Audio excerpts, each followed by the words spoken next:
Hello guys, this is Moses Jairaj. Wait a minute. Hello guys, this is Moses Jairaj.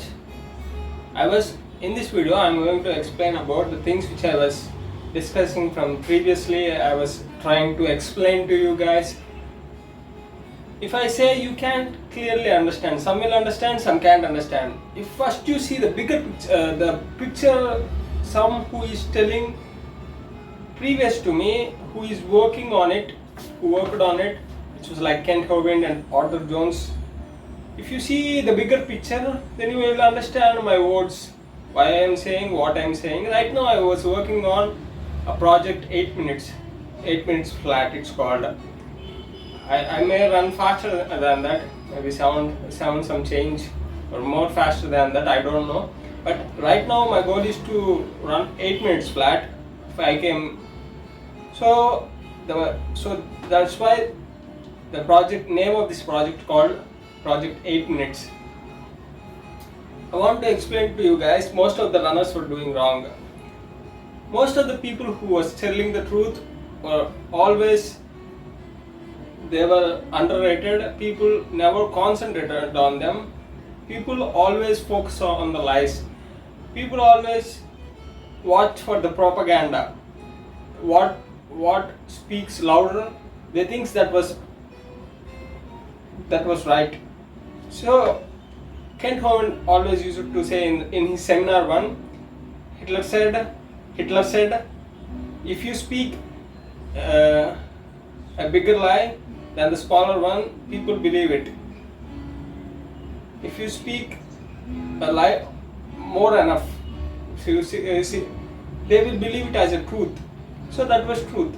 If you tell to the subconscious mind something over and over and over again, people believe it, whether they doesn't consider, the subconscious doesn't think that whether it lie or truth.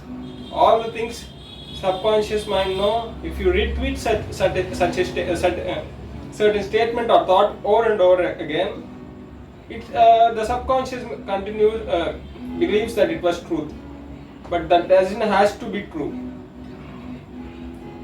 Only God gave us a method called scientific method. Observe, test and demonstrate. In this video I'm going to use some of the clips. Those clips were Dr. Kent Hovind speaking about scientists coming to the good observations and coming to the bad conclusions, wrong conclusions. They blew up their conclusions. I'm going to add the clip, Kent Hovind speaking, and I'm going to add after that the barbell, the technology, the civilization of the technology, how we civilized it. We improved a lot from after God changing the environment over time, over and over again, after God making things harder and harder, after God taking many efficient methods, we were surviving much harder. The survival is harder. That doesn't mean ancient man was primitive. Like the evolution says, ancient man is much more sophisticated than we do in this space age. The Bible said man lived to be over 930 plus years. That was so true. So what you believe, that's how you behave. If you believe the creation, that's how you behave. If you believe in the evolution, that's how you behave. You have to be a skeptic. You always have to question whether someone has to speaking right or wrong. If someone is something else, doesn't mean all the things they say were lies. Many people come to the good conclusion and great conclusions, great observations, and come to bad conclusions, wrong conclusions. Even whether they may be Christians or non-Christians, some things in some people come to good conclusions, and some people in some statements they were right. Only thing we have to find out, we don't simply have to believe something just by listening, and we doesn't have to believe that blindly. Our education system go in an opposite way, reverse way. It will provides us the theoretical knowledge, theoretical learning, but it never provides the expertise, the practice method. So if firstly why we need education? In order to work, in order to use, but the education not concentrating on usable information. See, 6 years back ago, I have some spiral bindings of Xerox copies of me reading 1977 or 1988. Wait a second, I will see.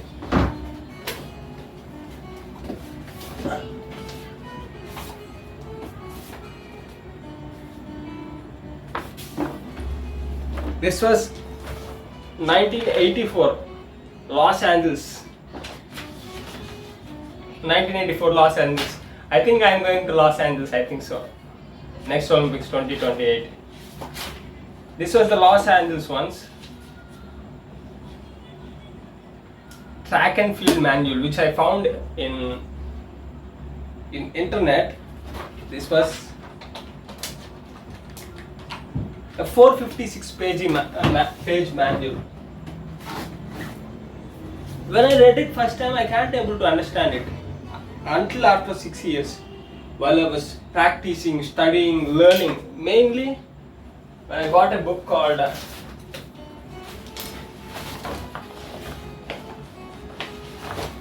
this book, Sprinting and Hurdling, which was written by the Peter Warden. He's a little man. He's 5 feet man who ran a great time, 400 meters hurdles. I think 51. He ran 51. And I bought this volleyball book. I will use it later on. First, my goal is I used it. I was practiced it for like 3 years. This book, the things and the things which is in it, and I used the principles of Coach Clyde Hart and Mike Mentzer and Arthur Jones.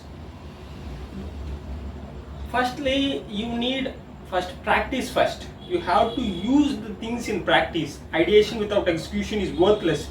If you won't put things in practice, whether it may be scripture or rest of the wisdom of the world which God given to us, if you won't put those things in practice, how can you know something is true or not? You can't able to understand. So ideation without execution is worthless. Without practice is worthless. The wisdom of this world, God intentionally corrupted it. See, the Satan, the evil things, all the things were created by God. He made things much tougher.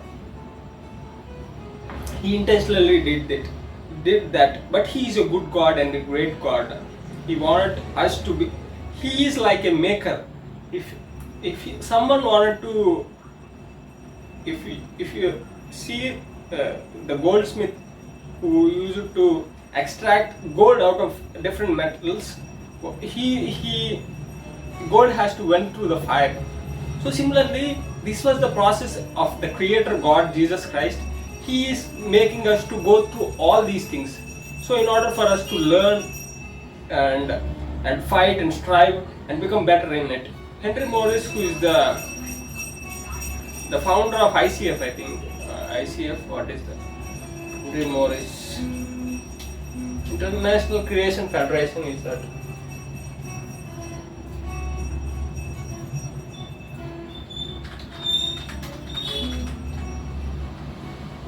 Henry Morris Foundation. ICF.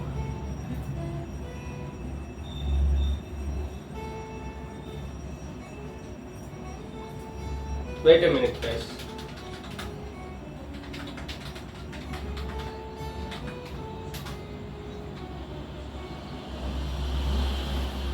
Institute of Creation Research. He is a creationist. He believes in God created few thousand years back ago, 6,000 years back ago,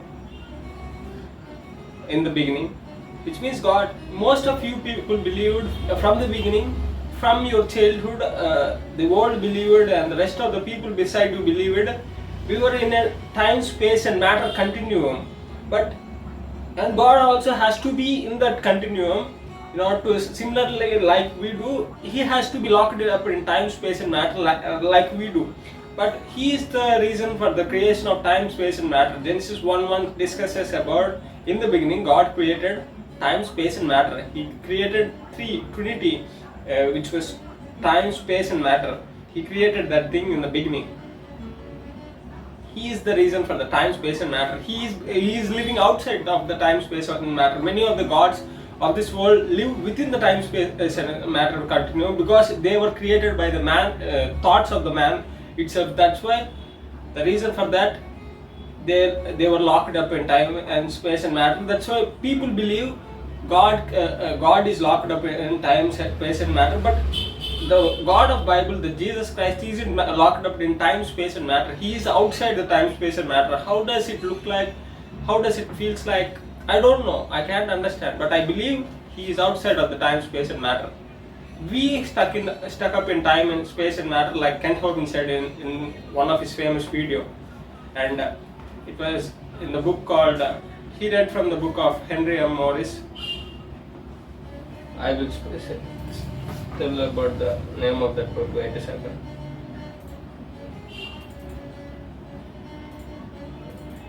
The name of the book was The Long War Against God, which was written by Henry Morris, and another book also. It was a beautiful book for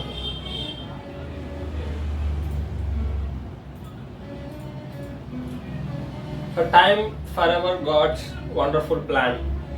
You can read that book. You can get that in Z Library, and you can get that in Amazon, and you can easily purchase that book. You can get that free when it comes to ebook. So guys, I hope you can understand.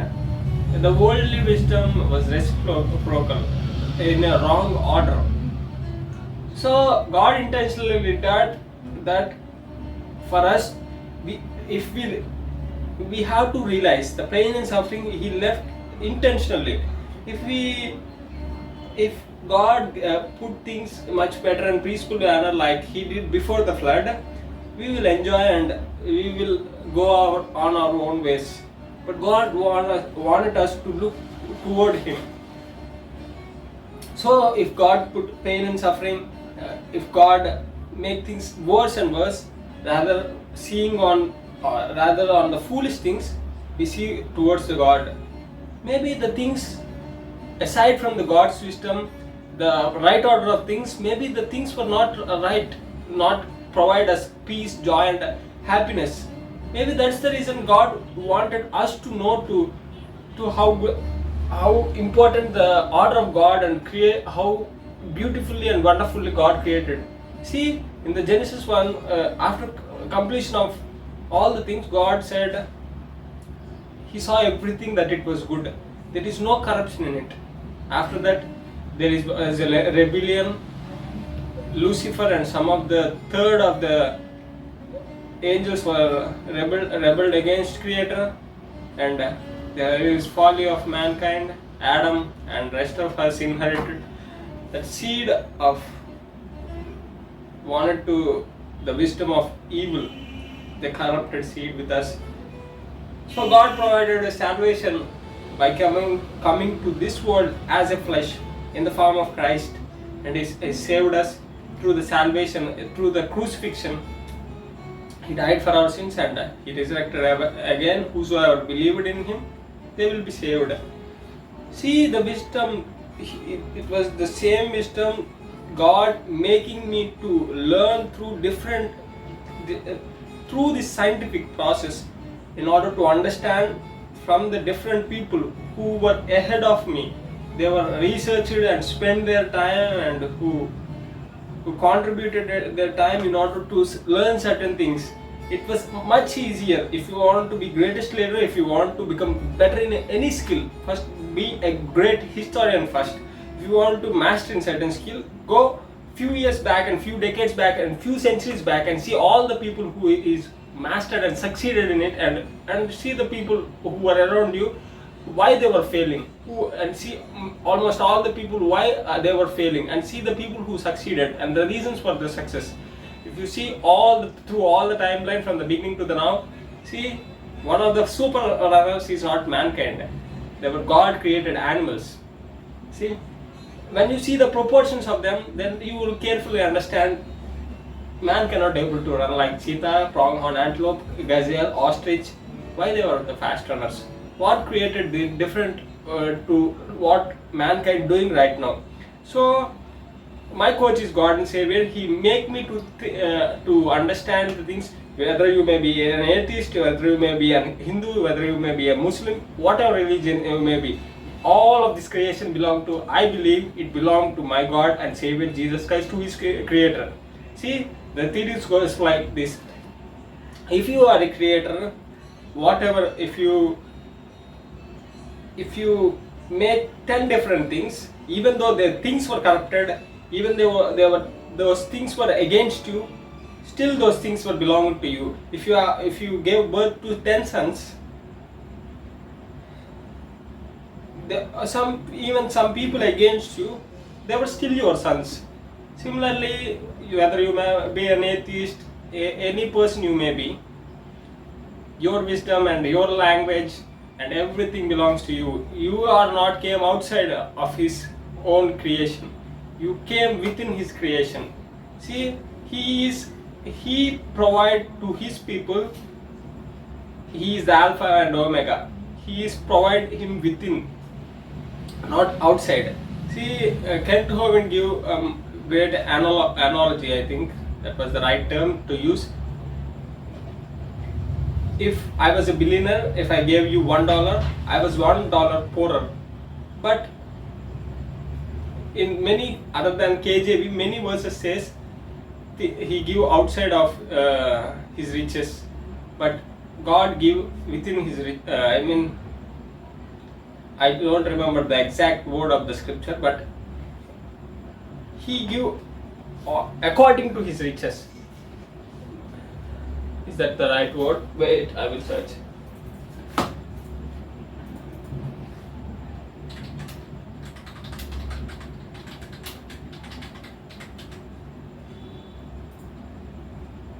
Philippians 4.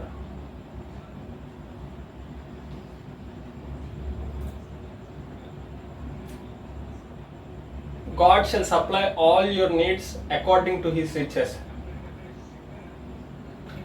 Philippians 4:9. Let's see, it was telling by KJV, King James Version. Let's see NIV, what NIV says.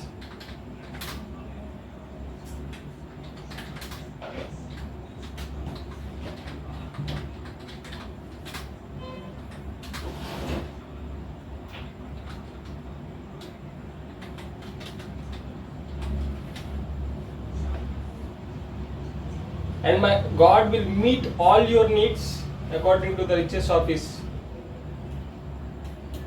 glory in Christ Jesus. This is also an NIV. All your needs according to the riches. What does according to his riches and to the riches? There was a difference in these translations, but he give according to his riches. Why he is saying he is Alpha and Omega? If he's right saying A to Z in the alphabets, A to Z. Wait a second. I hope that is not. That will be like A to Z. If you use 1 billion times the letter A in English letter, can't able to use the letter A after that? No, you can use. There is endless amount of times you can use. Similarly, he cannot be $1 or $10 or $10,000 poorer if he give to his people, because he can able to create them easily. He is capable of creating them. So he never become poor. He can able to create unlimited of times of the riches.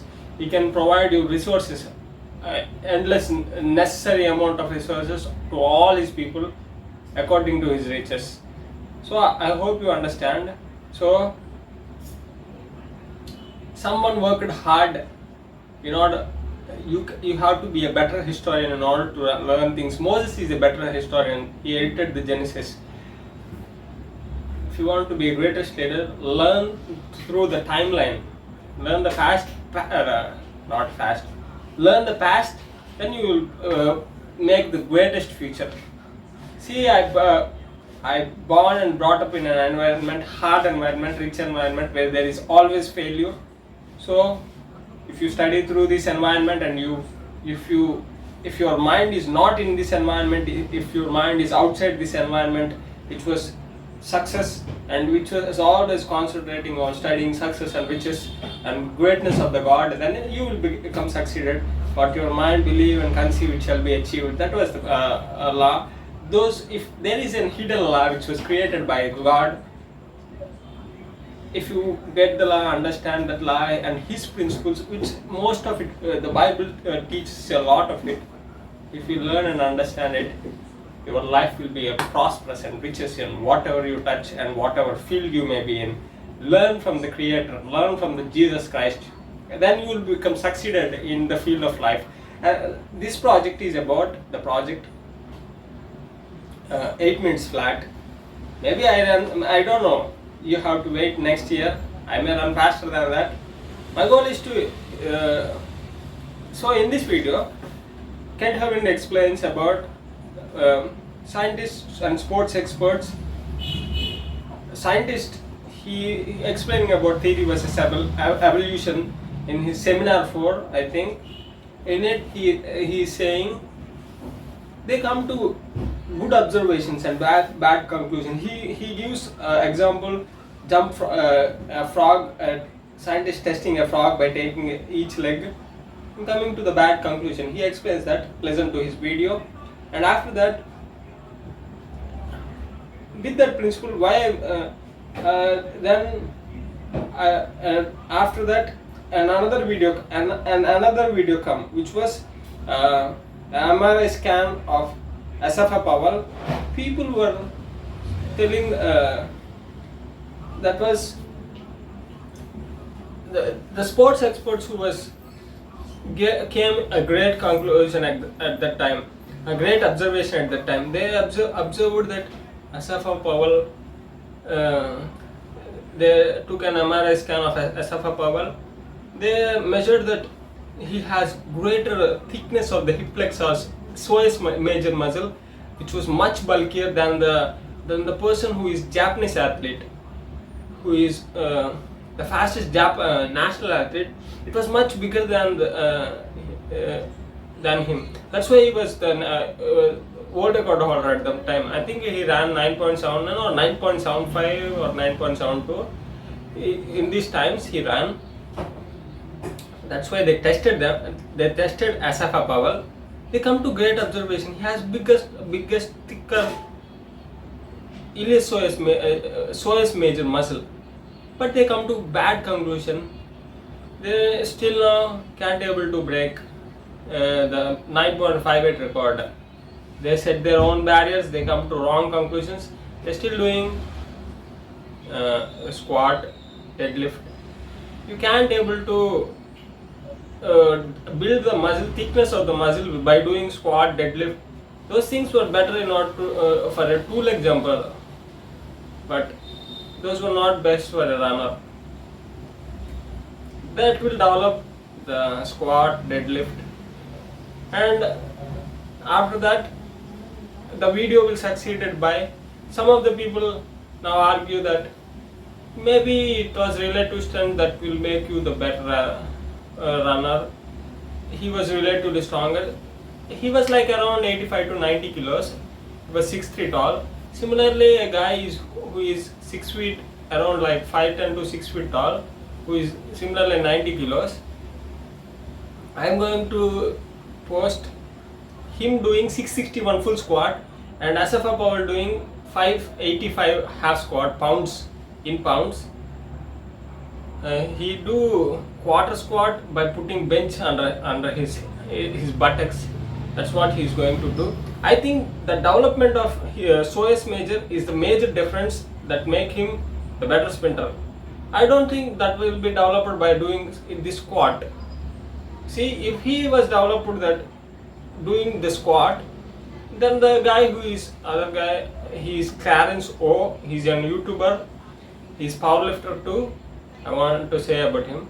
Clarence O. His YouTube channel. He has to be the better sprinter too. He has to run a 9.5 seconds or 9.7 seconds. Why he was not running that by lifting more heavier than him? The reason for that is development of the proper proportions, the bodily leverages, bodily proportions. You have to be stronger and thicker and the heavier in certain places, and you have to be skinnier and leaner in certain places. So those things provide a major difference and change. That is the explanation of my video for those two clips. And after that, it was preceded by the Nautilus explaining why, as I said in my previous videos, if you are such a weak athlete in certain things, if you are not born with a good body proportions, you are not grew up and built already through your childhood to right now, if you hasn't became better in certain things, so what you have to do this by breaking the important things into few different things. Skill is a usage of multiple different muscles at the same time, but doing skill you can't able to become much great. So you have to be trying anaerobically and aerobically mixed. Aerobic, why you have to do aerobic 32 or more amount of time? The reason for that is taking away lactic acid, which was produced by doing anaerobic. So you can be healthier and fitter. You can get progress by doing bigger muscle and become better by doing anaerobic. But body won't heal by doing anaerobic. It damages and progress. But aerobic heals and take away a fat percentage, take away unnecessary water and lactic acid in the body, toxic materials. So that's why we use aerobic. Anaerobic is for progression. So some of the muscles, if you don't train, if you already did wrong exercises like building squats and glutes and hamstrings and calves, and if you did wrong kinds of exercises, if you are a runner and belong to a specific sport, if you build a wrong body proportions, and in the Arthur Jones video he said, if you don't do it, you will lose it. If you concentrate on the necessary things, if you stop doing them, those unnecessary exercises, which was like squat, deadlift, and if you went in a caloric deficit, if you lose those unnecessary muscles and fat, and if you do important exercises for muscles like which I was doing right now, cable knee drive and reverse hyperextension, you will become better. I'm going to explain and add those clips after the end of the video of Arthur Jones. So this was my editing serial explanation of the videos I'm going to add after the time of this video. After my talking, after finish my talking, I'm going to add those videos. It will enlighten much understanding to you guys. It's not about I want to explain to you much detailedly how I was doing these things, how maybe if I am not provided to you certain things to you, most of the people has the mental barriers that was created around your environment, like the rest of the people and the society and the great athletes. I'm going to become the greatest athlete, so I want to improve the rest of this field. I may be whatever, maybe see how much doesn't have anything to me. See how whatever place you may came from, God select the people who are not unfit, who came from the least places. God chose him. I need him. I wanted to develop him. That's why God chooses. He chooses the least and the broken ones and the like not fit ones. He chooses that kind of great God he is. he choose the misfit, he choose the as the not necessary ones. See, I like this ad which was uh, Apple. It was Apple ad. I'm going to use on that. Here's to the misfits. Here's to the misfits, the rebels, the troublemakers. The round pegs in the square holes, ones who see things differently. They're not fond of rules and they have no respect. They have no respect for the status quo. You can ignore them, you can glorify them, you can disagree with them, but only thing you can do is ignore them, because they push the human race forward. They make the things better. So the people who believe that they can change the world are the ones who do. That was so true. That was, you have to be God going to change the things. You have to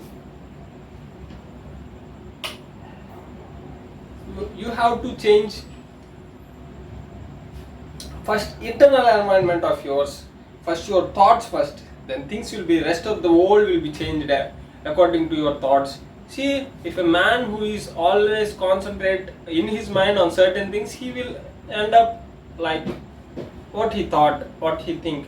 But if your mind is constantly, if you are working hard in order to put things, if you are has that optimistic mindset, positive mindset, then definitely you are going to achieve what you hoped for. Hope is the best thing. In the Shawshank Redemption, he said to the Red, hope is the best thing and the greatest thing. No good thing ever dies. It is the good thing and the greatest thing. No good things ever dies. See, that 19 years in that movie, it may be a story. It may be a story, but it inspires us a lot. He consistently, it may be a story, but that story is much a reality, different things. If someone spend so much time in something, if you do smaller things over decades of time and bigger amount of time, the progress will be great. He escapes from the prison. See, when Box go out, he is not Box.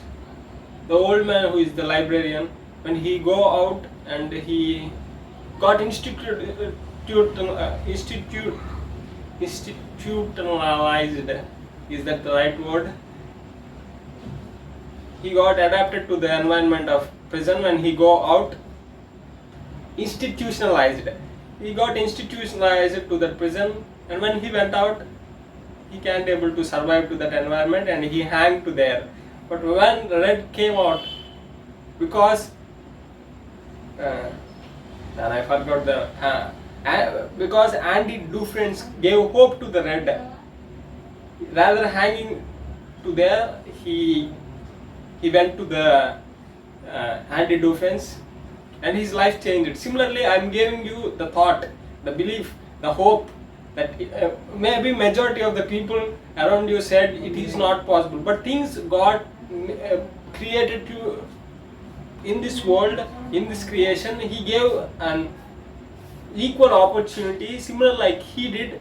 You are a prototype of like creator. You are not a God. I am not telling you are God. That is an evolution point of belief, but giving a similar type of strength of a creator to shape up your life and change your life with the help of the same creator, Jesus Christ. So whosoever come to Christ with this access, you can get greatest majority miraculous things. So I'm going to stop talking and I'm going to add those clips to you, and I hope this was the greatest video. And in those videos I doesn't have any videos of his name, what is his name, Arthur Jones, him telling bodily leverages and antagonist and agonist muscles, but he wrote separately in antagonist, and in his journals you can read them in the library, in his library. When you search it for Nautilus Bulletin, then you can easily get access to it and you can read. Maybe he doesn't said that in a video form, but he told to us in this form. Which form? In written form. He typed and he preserved that in a journal. And I am going to add another clip called "Stupid as Hell." That was one of the YouTube video of Arthur Jones. He explaining basic physics. So that will be much helpful to you, why you have to develop strength and muscular endurance. He only explained that strength, but if you increase a lot of strength, you will go out of infrastructure. You can't able to collect 500, 100,000 kgs of weights. You can't able to carry the invest in those stuff. Many machines are not capable of having those. And he also explained about some of the technology and importance of circular path, which I was discussing to you, and the technology of barbell and machines. He explained about his Nautilus machine, but I am telling that I am saying the circular path of why some machines have circular, why we have to try in a circular path rather than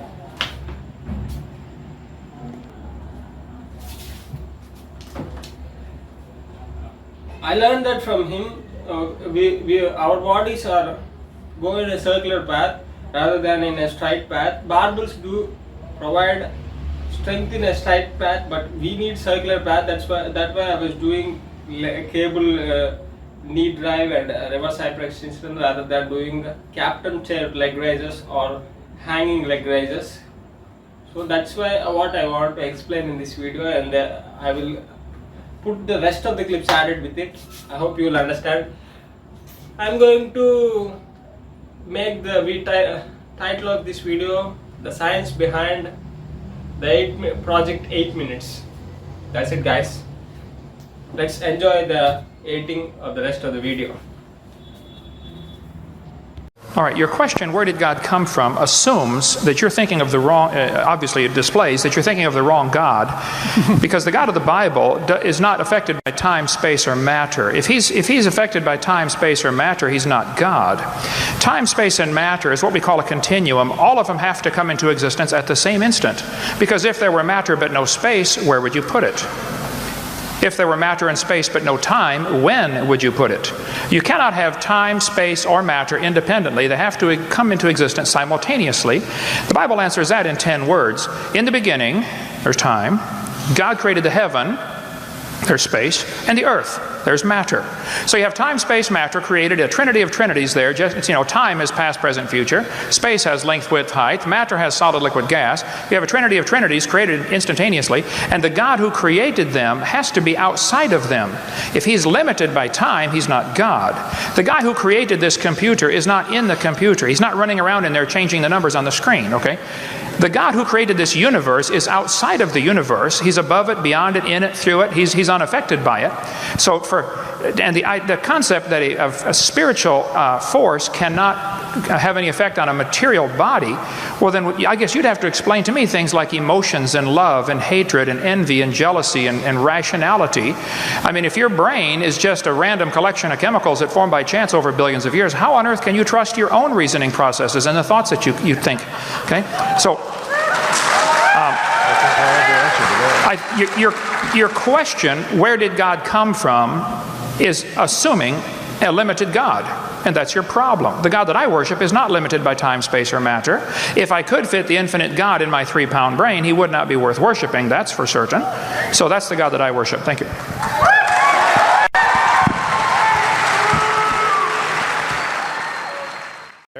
But some of these scientists have the ability to make amazing observations and still come to the wrong conclusion. One day a bunch of scientists were going to see how far a frog could jump. They put their big old frog down there and said, "Jump, frog, jump." That frog jumped 80 inches. They brought the frog back, cut off one leg. Said, "Jump, frog, jump." He only jumped 70. They brought him back, cut off another leg. Said, "Jump, frog, jump." He went 60. They brought him back, cut off another leg. Said, "Jump, frog, jump." He jumped 50 inches. They brought the frog back, cut off his last leg, and said, "Jump, frog, jump."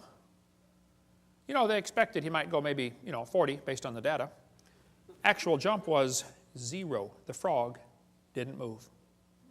They yelled louder, "Jump, frog!" The frog never moved. The scientists were baffled. They tried the experiment again. New frog. Got the same results every time. So the brilliant scientists put their data together and said, "You know what, folks? The frog jumped less as the legs were removed." Hey, that's a good observation. They got it right on the head. And they said, "So we must conclude that a frog with no legs goes deaf." Bad conclusion. It's possible to have a good observation and still come to the wrong conclusion, you know. That's what they did with the fruit flies. They put them flies in the laboratory. They nuked them, microwaved them, x-rayed them. They did all kinds of mean things to those flies, and they got some weird-looking baby flies. They got flies with curled wings. They fly around, buzz, zzz, zzz, zzz, couldn't go anywhere. They got flies with no wings at all. What do you call that? A crawl or a walk? Can't fly. They raised all these mutated flies in the laboratory and said, "You know what, folks? Fruit flies refuse to become anything but fruit flies." Well, duh. So they said all mutations produce flies that were inferior to the original fly. Good observation. They said, "So we must conclude that flies have evolved as far as they can go." Oh, bad conclusion. You know, maybe you could conclude that God made them right to begin with, and all you're doing is messing them up in your laboratory. They were doing fine till you guys got a hold of them. Yeah. And they say evolution's as fit as ever. Yep, fruit flies in the north have wings 4% larger than flies in the south. Well, that proves something to somebody somewhere, I'm sure, but it's still a fly.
the beast at work right here. 6 plates on each side.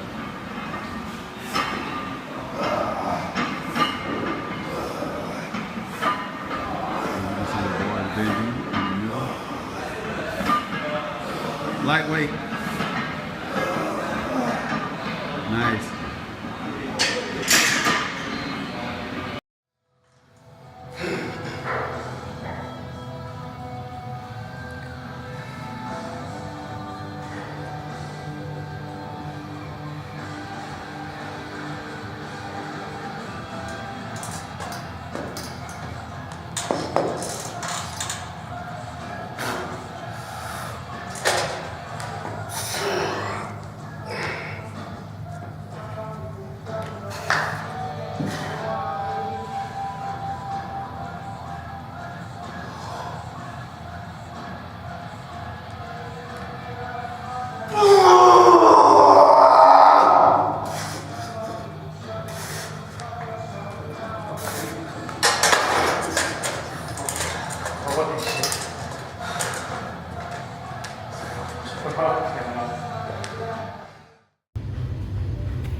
See guys, I brought here 25, 30 and 35 kilo dumbbells.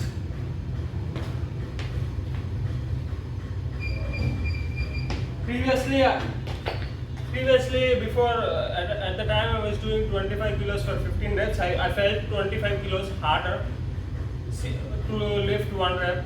Let's see how much easier I can able to do this.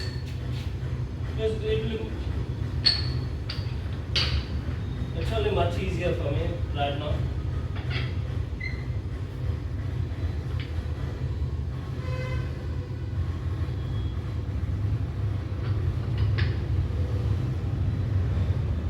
I hope it was recording.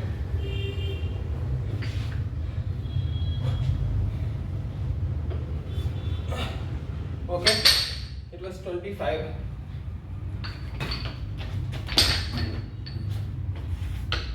It was 30 right now, I am going to do 30.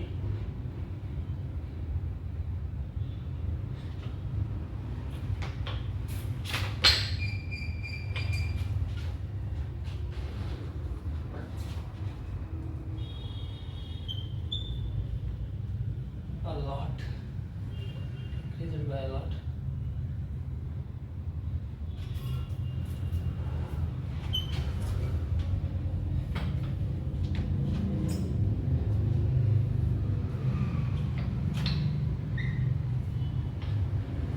Now with 30 kilo dumbbell.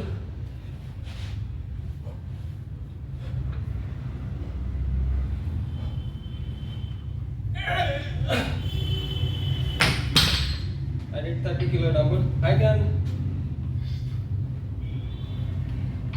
Previously, before doing working set, it was much easier because I did the working set. It was little bit feels harder, but I can't able to do with this weight full range of motion. That's why I was doing with cable knee drive. This was 35 kilos.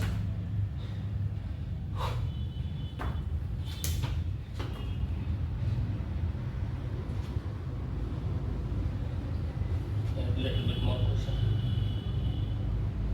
This weight. Didn't even expect it.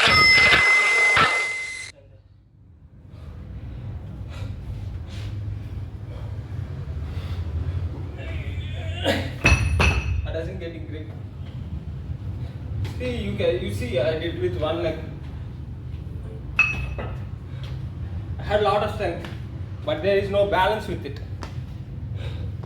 So that's why it's better to go for machines when you are going for a circular pad. That's why I was doing with cable knee drive. So you understand my strength increased.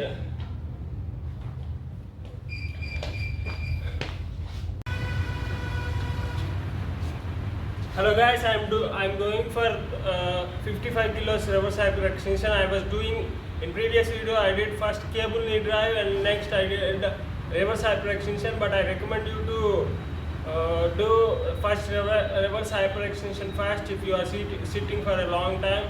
and next do cable knee drive.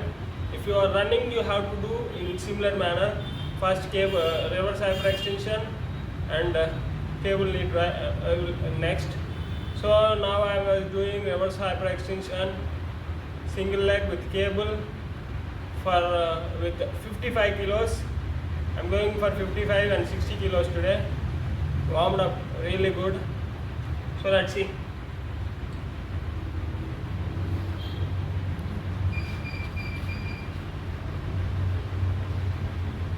I was using cloth here,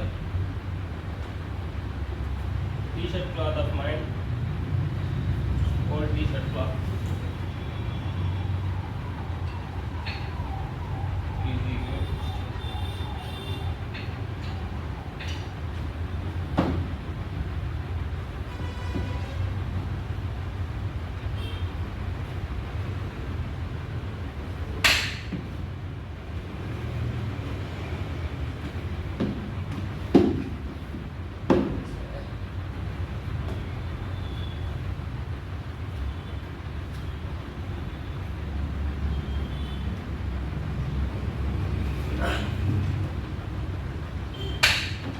So guys, I am going for 50.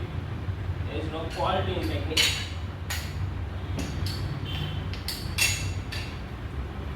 Now I can do freezing.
I think I did 11 reps with both legs.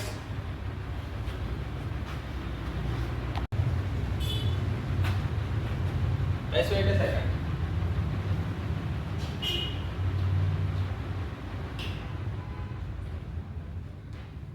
I want to tell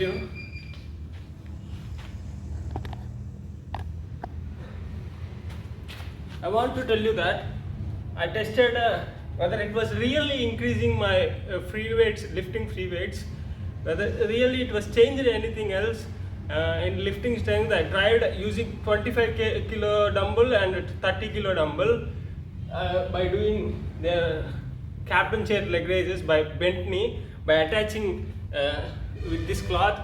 I added I want to try before doing the working set whether it was really increased, did any change in my strength. just I lifted like not that hard, not that easy, but with medium strength. I lifted it both 25 kg one rep and 30 kg one rep. Really, it has increased my strength. So I was really progressing by using this cable knee drive. So thank God, it was really the change in strength. If you follow the principles, you can understand the principle will. If the principle was right, you will blindly follow that principle. Once you experiment it first, don't blindly follow the principle. First experiment whether the outcome is right or not. If some Mike Menzer said it, Gregor Gallagher, the Kino Body said it, Rado Antonio said it, many Arthur Jones said it. The increase in strength is which means the increase in muscle and increase in strength is directly proportional. Guys, it was increasing.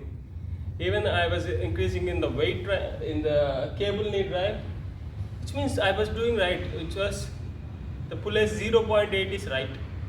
So thank God, I really thank God Almighty for His wisdom. See, always wisdom overtakes the strength and brute force. So increase wisdom and understanding, guys. I'm going to do 55 kilos cable knee drive. So I'm going to add that clip, not adding the clip.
fast a greyhound is, so compare cheetah and hound.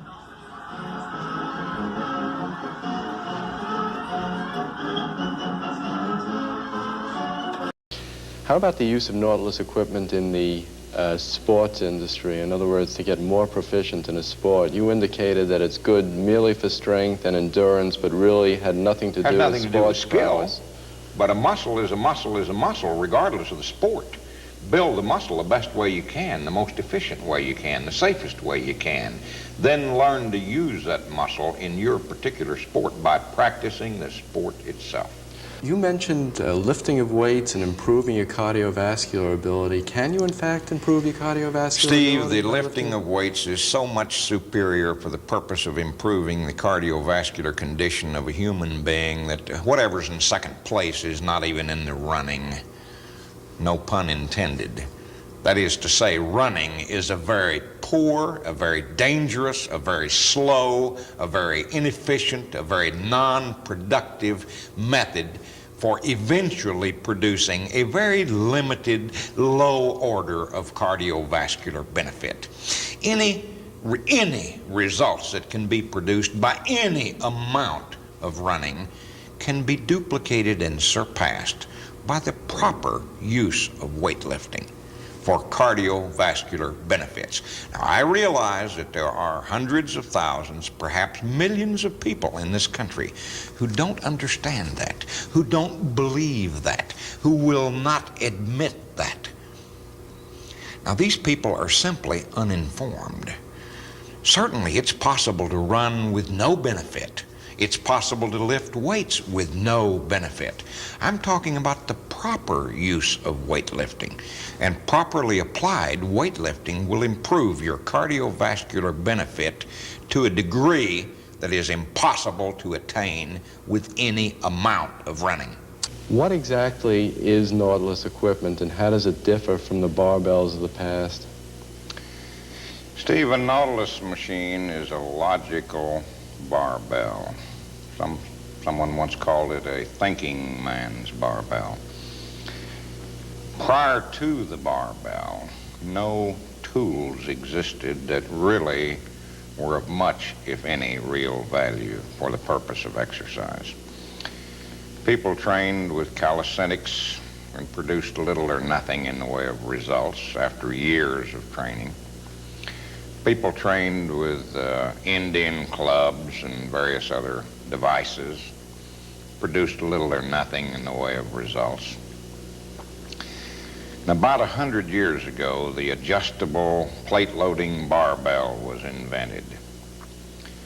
And in a sense, the barbell was its own worst enemy because the productivity, the efficiency, the potential of the barbell so far exceeded any previously existing tool that many people simply were not prepared to accept the results that were possible by the proper use of barbell training. Not to imply that many, if any, people trained properly, not many did. But even with improper training, we suddenly had a tool that made it possible to produce physical results that were previously impossible. So suddenly you started seeing people with a massive muscular physique that so far exceeded anything that previously existed that bodybuilders, weightlifters appeared freakish.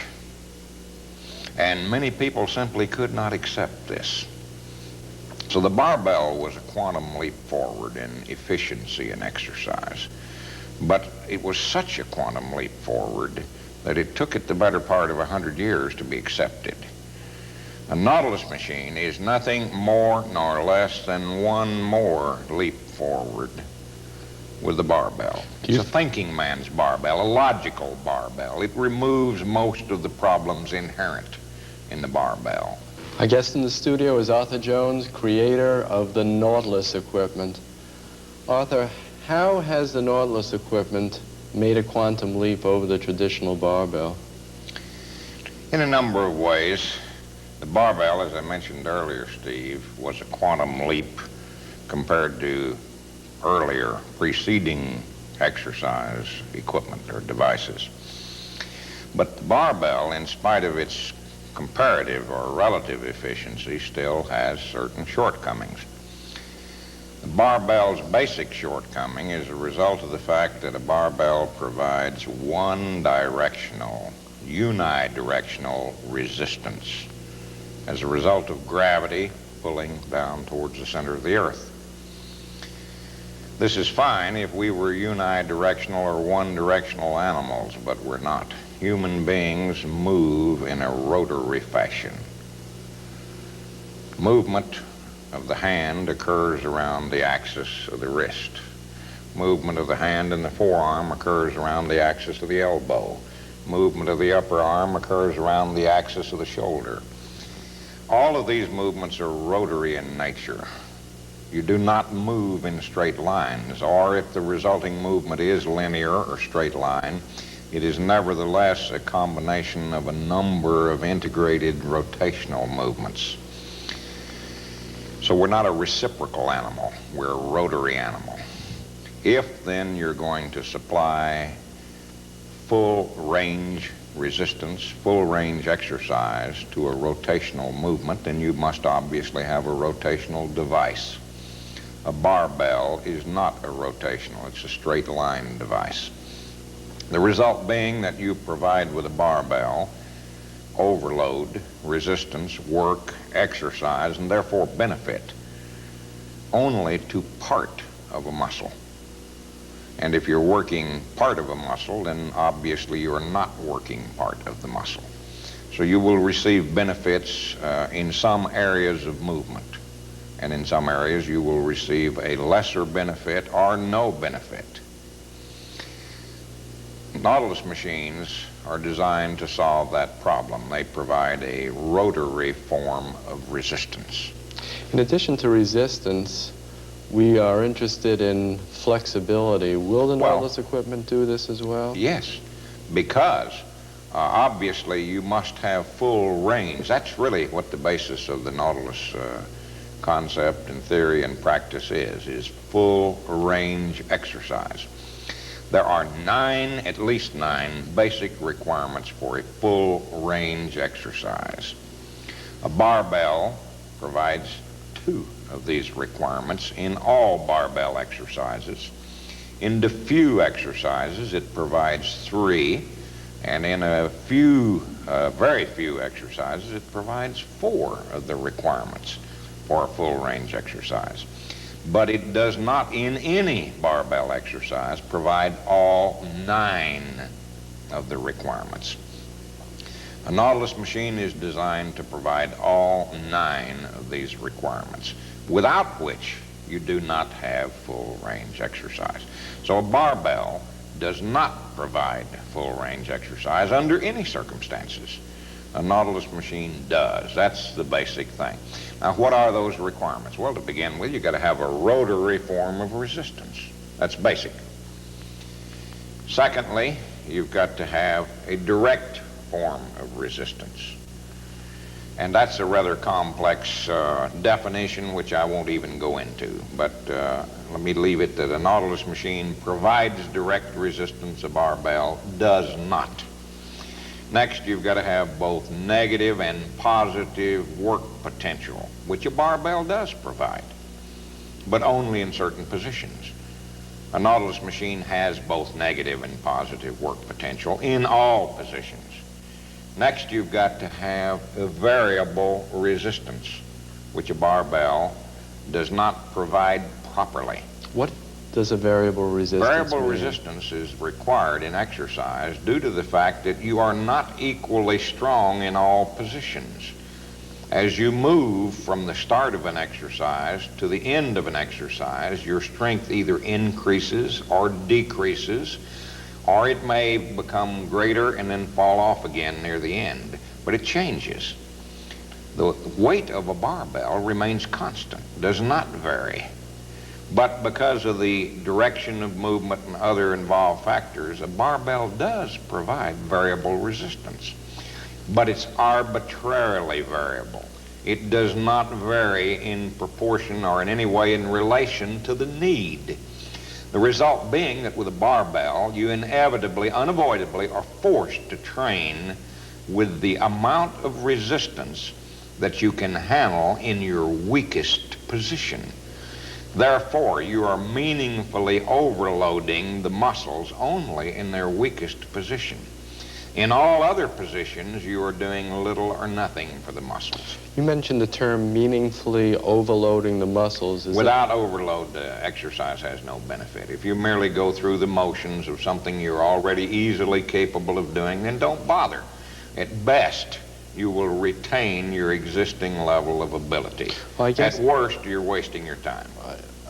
Getting even more fundamental then, what do you see as exercise? A lot of people feel that anything you do is exercise, taking a deep movement, breath. not necessarily exercise. Of course, there's disagreement. It's a matter of semantics and definition as to what is exercise and what isn't. But for my purposes, for this discussion, let us assume that exercise is movement, physiological activity performed for the purpose of at least maintaining and hopefully improving some portion of our physiological function. It's done for the purpose of making us stronger, making us more flexible, making us more enduring. It's done to increase muscle strength or flexibility or cardiorespiratory function. It's done for a reason, not to develop a skill, but rather to increase the physiological capability of the person doing it. Now, that's my definition of exercise. Otherwise, it's just activity or movement. You mentioned cardiorespiratory aspect of exercise. Will the Nautilus equipment affect our cardiorespiratory system? In other words, can you get aerobic training The benefits? answer to that is yes and no. Running will increase your cardiorespiratory ability. Any other sort of exercise will increase it if it is applied properly. Historically, weightlifting, as it was generally done, had little or no effect upon cardiorespiratory function. But it is not necessarily true that it cannot have. In fact, properly applied weight training is by far the best method of improving cardiorespiratory function. But it must be properly applied. Arthur, in various articles that I've read about the Nautilus equipment, it said that Nautilus can speed up strength training and endurance training anywhere from 3 to 10 times. Is this possible? It's possible. It doesn't necessarily follow that it always happens. A Nautilus machine, a barbell, an automobile, an airplane, a monkey wrench, all of these things are tools. If you're going to hunt elephants, don't do it with a switch or a BB gun. You know, get yourself a high-powered rifle. But don't buy a high-powered rifle and assume that that tool makes you an elephant hunter. If you're going to enter the Grand Prix, don't do it in a Volkswagen. You've got to own a Ferrari or a comparable tool. But owning a Ferrari does not make you a Grand Prix driver. You have to know how to use the tool, and you have to use it. So a Nautilus machine is an improved barbell in very simple terms.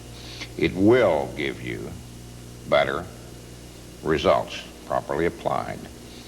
But if you buy a barbell or a Nautilus machine and park it in your garage and don't drive it, so to speak, then it'll produce no results.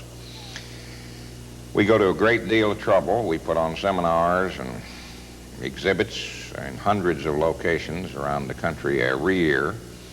We dispense literally millions of written pages of information. We have thousands of visitors here in Florida at our facility every year in attempts to teach people the proper use of the tools. And while the growth of Nautilus and the explosive growth of and acceptance of Nautilus concept certainly indicates that a lot of people believe in it and are using it, and since it's obvious that they would not be using it if they were not satisfied with the results, does not follow that I'm satisfied with the results. Having produced a tool that can produce arbitrarily 100 units of results, where the previously best existing tool could produce perhaps 20 units of results. So we've made it possible for people to get 5 times the results. Now they come along and they take this tool with a potential of 100 units, and they get 40 units of benefit. Now that's twice what they were getting before. And they're pleased, they're tickled to death. Well, I'm irritated. I'd like to see them get 100% of what that tool can deliver. How can they begin? I'd like to see them use it efficiently. How can But they don't. But this is not unique to a Nautilus machine. There are something close to 50,000 people a year killed in this country every year in automobiles. Now, the automobile is not inherently a dangerous tool, but hundreds of thousands of people have been killed by automobiles, and millions have been crippled from the gross misuse of the automobile. Properly used, the automobile would be a safe, efficient method of transportation. Or, as it is in practice used by many people, it becomes very dangerous. Nautilus machine is safer than a barbell. It's safer than calisthenics. It's safer than most physical activities. But simply getting out of bed in the morning has a certain degree of danger to it.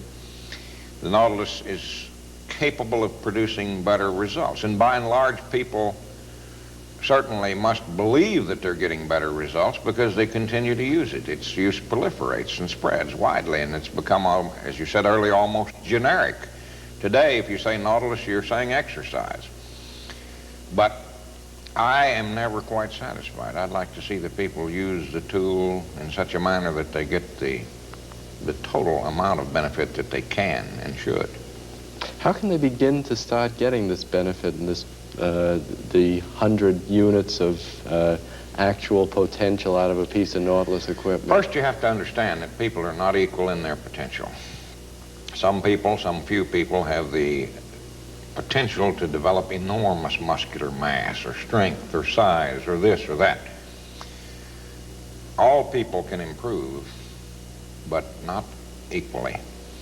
So exercising for a period of time, then for some reason goes on vacation or quits exercising, should they start exercising back at a different level, or can they just continue at the level that they were prior to the time that they went on their vacation or whatever? if you don't use it, you lose it. Exercise has temporary benefits and it has permanent benefits. If you start at a level of 2 on a scale of 0 to 10, and by exercising you raise yourself to a level of 6, and then you quit, you will not remain at a 6, but you will not go back to a 2. You might drop back to a 3. Then if you start exercising again, you will go back to the 6 level more rapidly the second time than you did the first time.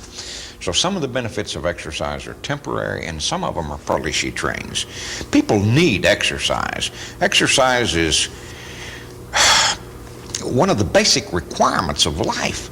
Without exercise, if you don't use it, you lose it. That applies to your brain, it applies to your muscles, it applies to your lungs, your heart, or anything else.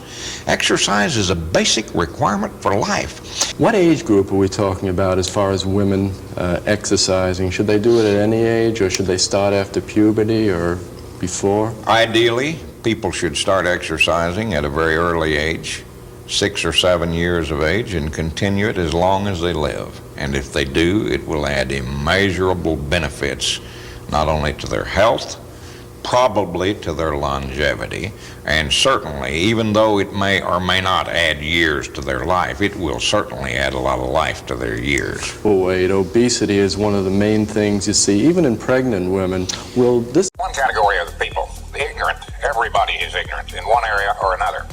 There is another category of people, though, the stupid. That is not correctable. It can be identified, but can be cured in only one way. Colonel Colt invented the way. A voluntary muscle in your body has one purpose. It's capable of producing force. What happens as a consequence of that has absolutely nothing to do with the muscle. What happens or fails to happen is entirely determined not by the force that's produced, but rather by the resistance that is encountered by the force that is produced by the muscle. If a muscle produces, hypothetically, 100 pounds of force, 1,000,000 pounds, whatever.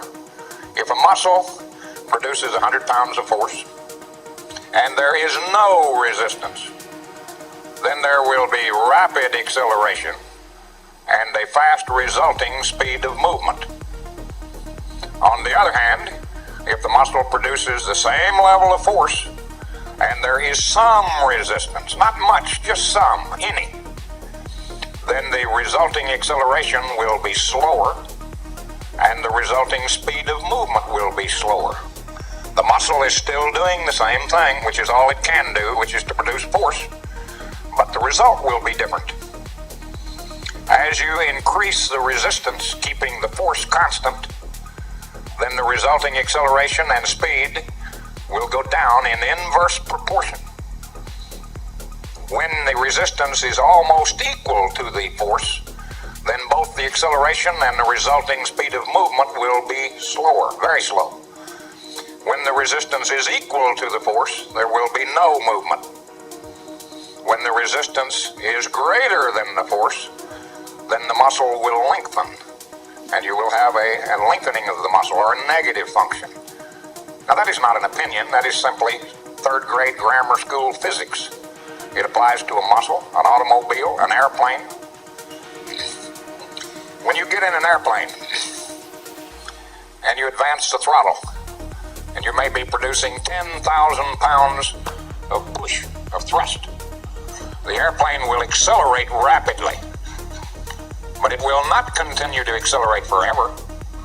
It will accelerate to a point where the resistance is equal to the thrust, and then the speed will thereafter remain constant. If you want to go faster, you're going to have to advance the throttles, give it more push. If you retard the throttles and reduce the thrust, then the airplane will immediately slow down. If you want to be fast, make the muscle as strong as you can, and then you will be as fast as you are capable of being. For example, if you take a kid off the street and you test him in the bench press, and he can barely bench press 100 pounds very slowly, that's his maximum positive attempt in that lift. It might take him 3 seconds moving from his chest until his arms are overhead. And if you give him 101 pounds, then he cannot do it at all. You want him to move fast, give him 50 pounds. And he can slam it up there, maybe in a half a second. He will produce a hell of a lot more power with the 50 pounds than he did with the 100. He will move a lot faster. Now you take that kid and you train him, and you double his strength. And now he can do a bench press with 200 pounds. If in fact his strength is doubled, you will find that it takes him exactly the same length of time now to do the bench press with 200 pounds as it did previously with 100 pounds. If it took him 3 seconds with the 100, it'll now take him 3 seconds with the 200. If he could slam the 50 up there in a half a second, now he will be able to slam 100 up there in a half a second. That ratio goes up and down together. If you double his strength again through training, and now he can do a bench press with 400. If you make a film of it and count the frames, you will find that again it took him 3 seconds. Only now he's doing it with 4 times as much weight. Now initially, when he could only bench press 100, you found that he could slam the 50 up there in a half a second. Well, give him 200 now that he can bench press 400, and you'll find that he can slam the 200 up there in a half a second. That ratio goes up and down together. There is, however, a lot of confusion. Some of the terminology that is utilized in physics as it applies to a machine is simply not applicable to a human being. The term power, for example, is meaningless when applied to a human being. Power is the rate of work. Work involves movement. A muscle can work without moving, and therefore without producing power. If you take a barbell and curl it to the mid-range position, can you stand there and hold it forever? Why not? You're not doing any work. According to the definition of work, you're not working. But that muscle is damn sure working. And because you're not working, you're not producing any power. Because power is the rate of work. Since there is no work, the rate of work is 0, then there's no power. If you want to produce the most power possible, then use a pencil for resistance.